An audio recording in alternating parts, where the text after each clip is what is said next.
Hello everybody, it's TannerFishies here, back again with a new Ninjago video here on the channel. In today's video we're going to be talking about yet another Ninjago 2022 possible storyline that we might see throughout the next season of the show. Now obviously here on the channel we have made no shortage of Ninjago 2022 coverage videos. We've even tackled some other theories such as this one that we're going to be showcasing in today's video, and other possible storylines that we might see play out in the next year. These are of course backed up from various sources that are included but are not limited to Tommy Andreasen tweets, other Ninjago writers' comments on the show, and of course some official statements from Ninjago and LEGO themselves. Now regarding everything that we're going to be saying in today's video, this is all just strictly speculation. We are indeed going to be basing this theory off of something that was from an official source like I just said, but this video is simply going to be my own speculation regarding what we could see coming from this hint, what we could see as a potential story. So don't take anything I say in this video as fact unless I say that something was confirmed or we have an official source to back something up. So regarding the storyline that we're going to be tackling in today's video,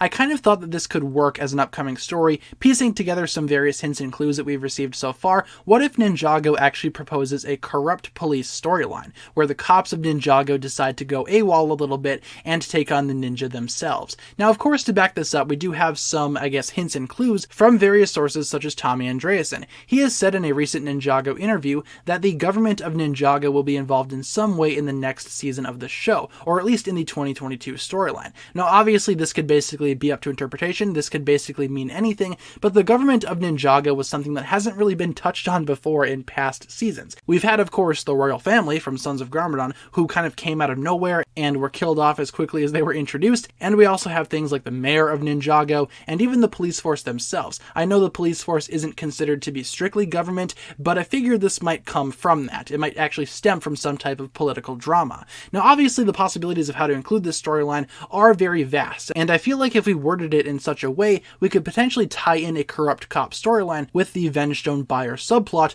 along with the last elemental powers subplot. We already know that the Vengestone buyer will probably be discussed in the next season of Ninjago. We understand that Tommy Andreasen had indeed confirmed that 2022 will bring a conclusion in some way. Several folks have speculated that the conclusion might actually be the end of the Vengestone arc, and if so, we can tie that into this corrupt cop storyline as well. And we can also tie in the last elemental power, which is also rumored to be something that will be mentioned in the next story. All of that can easily be tied together into this storyline, and it goes pretty much as follows. Like I said, this isn't 100% confirmed, but I feel like we can make a pretty good argument for this potentially being the case. So think about it for a second. In Season 13, Vengestone was being bought illegally from the Skull Sorcerer for some purpose. The Skull Sorcerer had a buyer lined up who was willing to actually purchase a large quantity of Vengestone from the Shintaro army. We also saw in Seabound that the villain Misdemeanor was actually transporting Vengestone to some unknown point. Now it's been established that Misdemeanor herself is probably not the Vengestone buyer, but instead she works for him or her. She works for whoever the Vengestone buyer is.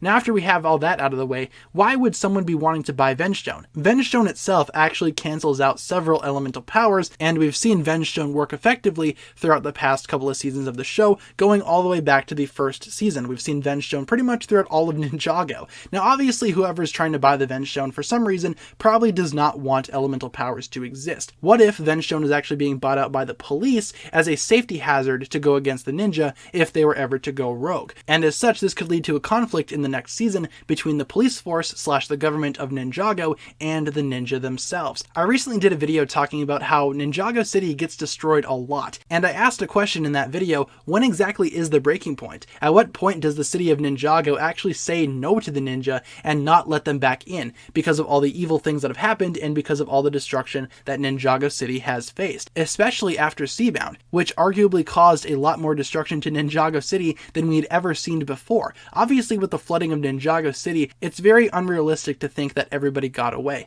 This is something that Harumi had mentioned all the way back in Sons of Garmadon. Her parents were of course killed during the Great Devourer's rampage of Season 1. Think about how many more people would be killed and devastated if the entirety of the city were to flood. That's exactly what happened in Seabound. Now after this, I don't know about you guys, but if I was running Ninjago City, I would simply not allow the ninja in anymore, because wherever the ninja are, danger follows. And now that the city has seen the worst destruction in years, it's time to exile the ninja. This is where the Vengestone comes into play. You might be asking yourself, if the police were to have been buying Vengestone all the way back since Season 13, if the theoretical straw that broke the camel's back didn't happen until Seabound, why exactly would they need Vengestone all the way back during Season 13?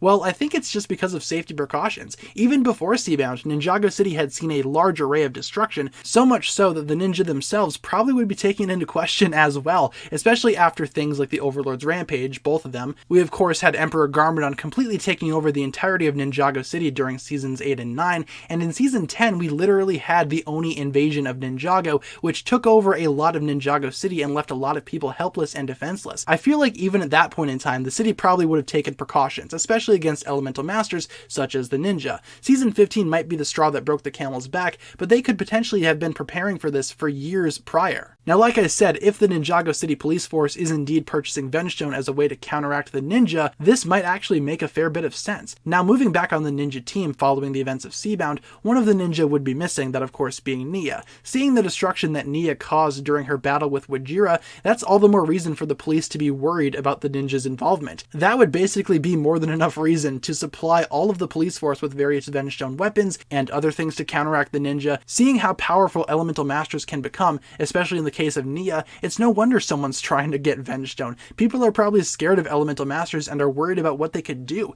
and this is where the Ninjago police force comes into play. With all of their corruption, they could be going against the ninja by purchasing Vengestone for themselves. Following the events of Seabound, the ninja team is down one member, like I said, and we could potentially see some of the ninja falling out because of this. I recently made another video talking about how Kai might actually take this the wrong way and use his grief and anger for Nia's loss to basically become a violent vigilante type character that the Ninjago police force would definitely not approve of. This is not the same ninja that they've interacted with and partnered with several times before. This is a cruel and violent individual, basically hellbent on getting revenge for his fallen sister. He doesn't care how justice is served as long as he's able to serve justice. If Kai does indeed become some type of violent vigilante type character, the ninja team would basically consist of 4 ninja, those of course being Lloyd, Cole, Zane, and Jay. Now these 4 could indeed be going up against the police force, and they would indeed have their hands full if the situation would be played out as I predicted. Now again, this theoretical storyline kind of takes care of a couple of hints that we had received from the Ninjago staff, specifically the government of Ninjago being involved in some way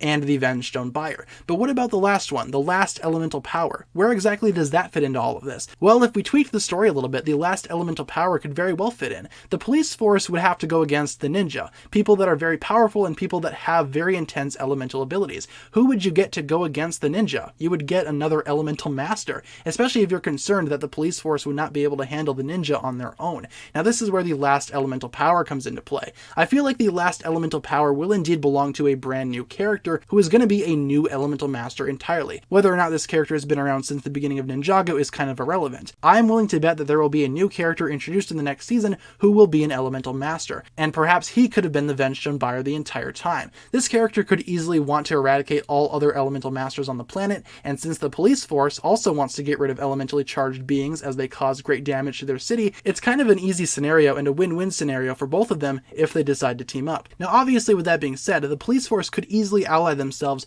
with this new elemental master who wants to eliminate elemental powers using Vengestone for some reason. Either that, or this new elemental master could be transporting the Vengestone to the police force, maybe for some type of fee or some type of benefit. We're not really sure exactly. Obviously anything can happen in the next season of Ninjago, but I feel like all of those storylines and all of those hints could easily culminate in this one plot point, the corrupt cop storyline. I feel like this would easily take care of the government being involved throughout Ninjago in some way, it would take care of the mystical Vengestone buyer, and it would take care of the last elemental power. All 3 of those could be checked off here. Now of course there are other hints and storylines that have been teased as well that would not play into this theory, so I'm not 100% confident in saying that this theory is, likely to happen, but still I wouldn't be surprised if something like this were to indeed happen, especially considering all the damage that the ninja have indirectly done to the Ninjago landscape ever since the series has begun. I basically go back to that question again. At what point do the Ninjago citizens say enough and actually decide to fight back in some way? When does that come? When is that breaking point? That's going to pretty much wrap it up for my video here today, you guys. Like I said, nothing I said in this video is 100% confirmed in any way, shape, or form,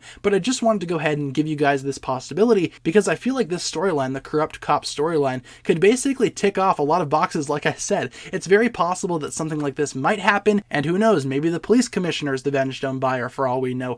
Who really knows? This is just another one of my crazy, wild theories that may or may not turn out to be true. I have indeed gotten theories right before, but I have also gotten theories wrong, so let me know what you think about this theory down below in the comments, and hopefully this made sense. I apologize if the video was kind of rambly. Sometimes when I get an idea in my head that I think is really good, I tend to talk about it a lot, so I apologize if this video was kind of hard to follow, but I just wanted to make this point known and present this as a possible storyline that we might see in the next year of Ninjago. Like I said, that's going to pretty much wrap it up for my thoughts here today regarding this. Leave all your thoughts down below in the comments regarding this proposed storyline, and let me know what you thought of the video itself. Thank you all so much for watching. If you enjoyed this video, feel free to like, comment, subscribe, do all that fun stuff, and check out the links down below in the description from other forms of social media. As always, big shout out goes out to my Patreon supporters, including once again the marvelous Jan. Thank you guys so much for checking out this video once again. My name is TannerFishies, and with that I bid you farewell.